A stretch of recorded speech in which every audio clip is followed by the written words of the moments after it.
જય હિન્દ મિત્રો, સ્વાગત છે ફરી એક નવા વિડીયોમાં। તો વિદ્યા સહાયકમાં જગ્યા વધારો કરવા માટે મિત્રો આવેદન છે કરવાનું રહેશે। તો વિદ્યા સહાયકના તમામ ઉમેદવારો છે એકવાર જરૂરથી મિત્રો અરજી કરે, કેમ કે વાત મિત્રો અહીંયા જગ્યા વધારવા બાબતે છે। ઓછા માર્ક્સ વાળાને પણ અહીંયા ફાયદો થશે જો જગ્યાઓ વધશે તો તમામ ઉમેદવારો એકવાર માહિતી જરૂરથી મેળવી લેજો। નવા ખાસ ચેનલ ઉપર છો તો ચેનલને જરૂર સબસ્ક્રાઈબ કરજો।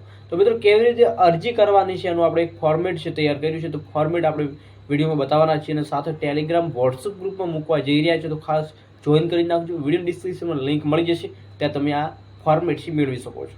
તો આવેદનની પ્રોસેસ શું છે એની આપણે થોડી વિગતવાર ચર્ચા કરતા પહેલાં ખાસ મિત્રો ફરી પણ કહેવામાં આવશે, અગાઉની અપડેટ નથી થઈ તો ખાસ નિહાળી લેજો અને નવા શું ચેનલને જરૂર સબસ્ક્રાઈબ કરજો, કેમ કે શૈક્ષણિક લગતી અપડેટ છે તમને વારંવાર આપવામાં આવશે। મિત્રો આવેદન પત્ર છે ગુજરાત રાજ્ય ટેટ પાસ ઉમેદવારો છે ધોરણ 1 થી 8 ચાલુ વિદ્યા સહાયક ભરતીમાં જગ્યા વધારો કરવા બાબતે પહેલું ફોર્મેટ અહીંયા આપણને જોવા મળ્યું છે, તમને સ્ક્રીન ઉપર જોવા મળી રહ્યું છે। આ પહેલું ફોર્મેટ છે જેમાં જગ્યા વધારો કરવાનું આવેદન છે। મિત્રો ઉપરોક્ત વિષય સદર જણાવવાનું કે રાજ્ય સરકાર દ્વારા વર્ષ 2023માં ધોરણ 1 થી 8 વિદ્યા સહાયક ભરતી માટે ટેટ 1 અને ટેટ 2 ની પરીક્ષા લેવાઈ હતી।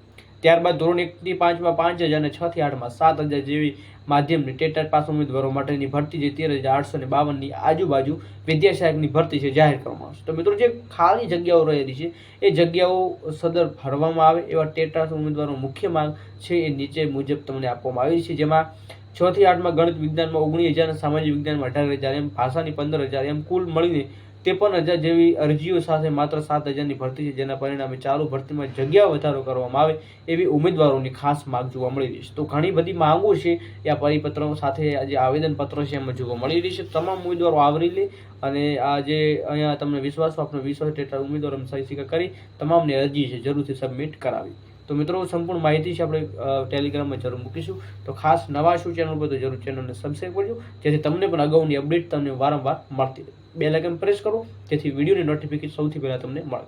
ત્યાં સુધી જય હિન્દ, જય સંવિધાન।